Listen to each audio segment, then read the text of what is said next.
নমস্কার, দেখছেন talk to Bangla. আমি অভিষেক রয়েছে আপনাদের সাথে। এই মুহূর্তে যে খবর নিয়ে উপস্থিত হয়েছে, সংসদের অভ্যন্তরে যে ধরনের ঘটনা ঘটলো আজ, সেই ধরনের ঘটনা কিন্তু সাধারণভাবে বিভিন্ন সময় আমরা দেখতে পেয়েছি, কিন্তু তার পরবর্তীতে যেটা ঘটলো, অর্থাৎ একদম সরাসরি স্পিকারের পদে যিনি বসেছিলেন সেই চেয়ারকে উদ্দেশ্য করে এমপিরা, বিরোধী পক্ষের এমপিরা, তারা কাগজ ছিঁড়ে ছুঁড়ে মারলেন, তার মুখকে উদ্দেশ্য করে তার মুখের সামনে ছুঁড়ে মারলেন। সেটা আমরা দেখতে পেয়েছি সেই ঘটনা, এবং তার পরবর্তীতে যে ঘটনাটা ঘটলো সেটা খুব একটা অদ্ভুত ঘটনা।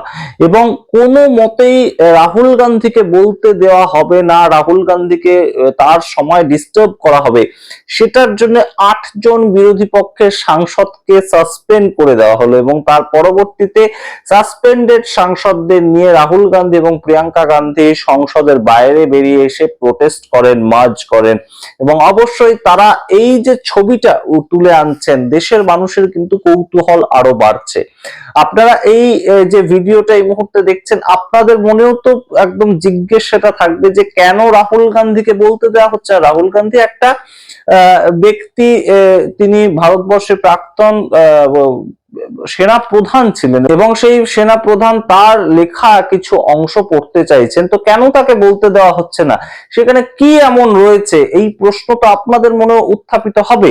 এবং সেটার থেকেই একদম শুরু হয় জিনিসটা। এবং আজকে আমরা দেখতে পাই চেয়ারে যখন বসেছিলেন, স্পিকারের চেয়ারে, তখন আমরা প্রথমে দেখি যে রাহুল গান্ধী তিনি বলতে শুরু করেন। রাহুল গান্ধী বলতে শুরু করে তিনি বলেন যে আমি যে কথাটা কালকে আমাকে বলতে দেওয়া হয়নি, সেটা আমি আজকে বলতে চাই, এবং আজকে আমি অথেন্টিকেট করতে চাই।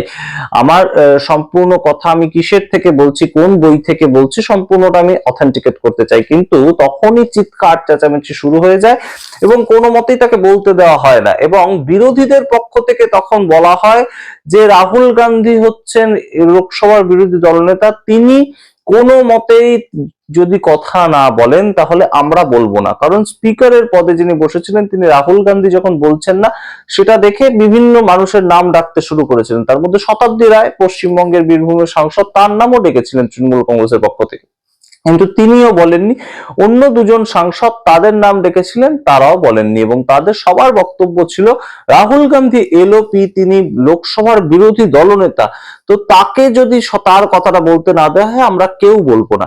তো এই অবস্থা দেখে স্পিকার পদে থাকা ব্যক্তি তিনি সরাসরি চলে যান শাসক পক্ষের দিকে, এবং অন্ধ্রপ্রদেশের একজন এমপি তাকে তুলে তিনি বলার কথা বলেন, এবং তিনি তার মতন বলেও যান। কিন্তু তখন ঘটে মূল ঘটনা, অপোজিশনের পক্ষ থেকে তারা ওয়েলে নেমে যান এবং স্পিকারের যে চেয়ার সেটাকে সম্পূর্ণ ঘিরে ফেলেন, এবং সেই ঘিরে ফেলে তারা কাগজ ছিঁড়ে উড়াতে থাকে, একদম তার মুখের সামনে ছুটতে থাকে।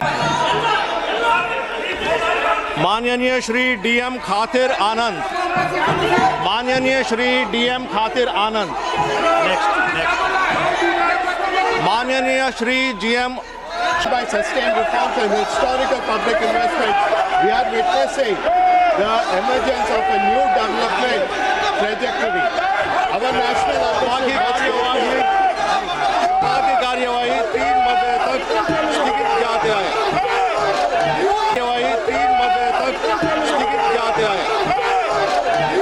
Chairman, sir, I have authenticated the article. Please continue on Honorable President's speech. Yes. So, as I said yesterday, very important matter in the President's speech is the matter of national security and our relationship between us and the Chinese and the Pakistanis. There is a very important matter that is quoted inside this article that I have authenticated, which speaks about the reaction of the Prime Minister and... Sir, I'm once again... No, please. No, sir. One second. Sir. No, once again. Sir, I'm once again requesting you to please restrict yourself to the speech of the Honorable President. On the paper on which he has authenticated, there is table in the House.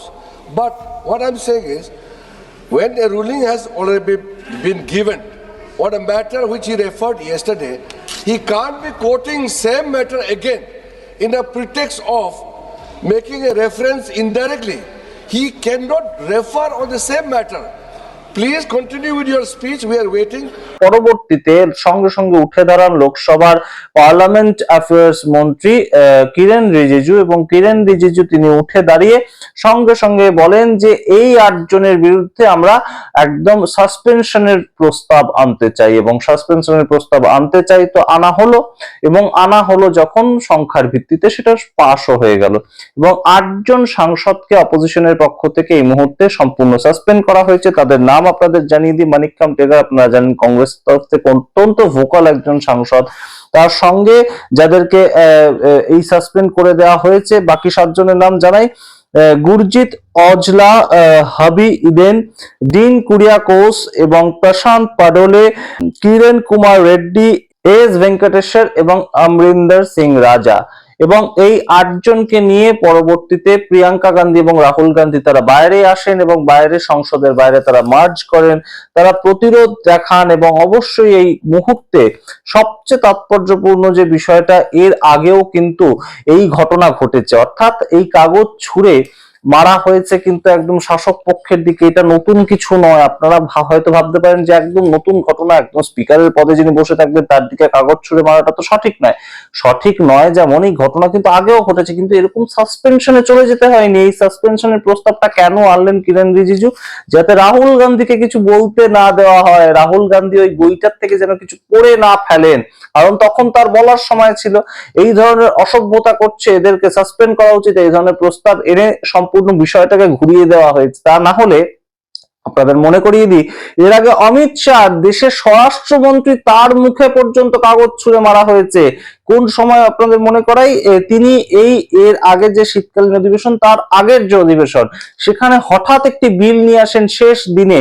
সেই বিলটা কি ছিল? সেই বিলটা ছিল যে 1 মাসের বেশি যদি কোনো রাজ্যের মন্ত্রী বা কেন্দ্রীয় মন্ত্রী জেলে থাকেন, তাহলে তাকে তার পদ থেকে ইস্তফা দিতে হবে। সেটা নিয়ে তখন তুলকালাম হয়, কিন্তু তখনও তার মুখে কিন্তু এই বিলটা ছুঁড়ে মারেন মহুয়া মৈত্র। আপনাদের যদি মনে থাকে, আমরা খবরও দেখিয়েছিলাম আপনাদের। তার পরবর্তীতে শিবরাজ সিং চৌহান, শেষ যে একদম শীতকালীন অধিবেশন ডিসেম্বর মাসে হয়ে গেল, সেই শীতকালীন অধিবেশনে জি রামজি বিল যখন পড়ছিলেন শিবরাজ সিং চৌহান, তখন তার মুখে সেই বিল ছুঁড়ে মারা হয়। এবং সেই একই ঘটনা কিন্তু আজকেও ঘটেছিল। কিন্তু আজকে কেন এই 8 জন সাংসদকে সাসপেনশনের প্রস্তাব হঠাৎ করে পার্লামেন্ট অ্যাফেয়ার্স মন্ত্রী তুলে দিলেন? তার কারণ ওই একটাই, যে রাহুল গান্ধী যে বইটা পড়তে চাইছেন, সেই বইটা কোনো মতেই যাতে সংসদে দাঁড়িয়ে তিনি না পড়তে পারেন, এবং সংসদের রেকর্ডে যাতে বিষয়গুলো না চলে যায়। এতটা ডেসপারেট হয়ে উঠেছে ভারতীয় জনতা পার্টি। কেন? কি আছে সেই বইতে? এখন তো সত্যি সারা দেশের সব মানুষের এই জানার একটা আগ্রহ আরো বেড়ে যাচ্ছে, যে 2 দিন ধরে লিডার অফ অপোজিশন, তাকে বলতেই দেওয়া হচ্ছে না সংসদের অভ্যন্তরে। কেন বলতে দেওয়া হচ্ছে না? এই প্রশ্ন তো অবশ্যই এই মুহূর্তে উত্থাপিত হয়। আপনারা অবশ্যই দেখুন সেই মুহূর্তের কিছু ক্লিপিং, এবং আপনারা বিচার করুন সামগ্রিক বিষয়টা, এবং অবশ্যই কমেন্ট বক্সে কমেন্ট ছাড়তে ভুলবেন না, এবং অবশ্যই শেয়ার করুন এই ভিডিওগুলো। পার্লামেন্ট সংক্রান্ত যত ভিডিও আপনাদের সামনে রাখছি, আপনারা আপনাদের বন্ধু বান্ধব পরিচিত মহলে শেয়ার করুন। তাহলে মানুষ জানতে পারবে যে আমাদের দেশের পার্লামেন্টে যাদেরকে ভোট দিয়ে আমরা পাঠিয়েছি, বিরোধীরা তারা কি করছে, এই প্রশ্ন তো আমাদেরকে জানতে অবশ্যই ইচ্ছে হয়। তো সেগুলো অবশ্যই মানুষ জানতে পারবে, তার ব্যাখ্যা মানুষ শুনতে পারবে। আপনারা শেয়ার করুন, এবং অবশ্যই কমেন্ট বক্সে কমেন্ট করুন। দেখতে থাকুন টক টু বাংলা, এবং অবশ্যই সাবস্ক্রাইব করতে ভুলবেন না। ধন্যবাদ।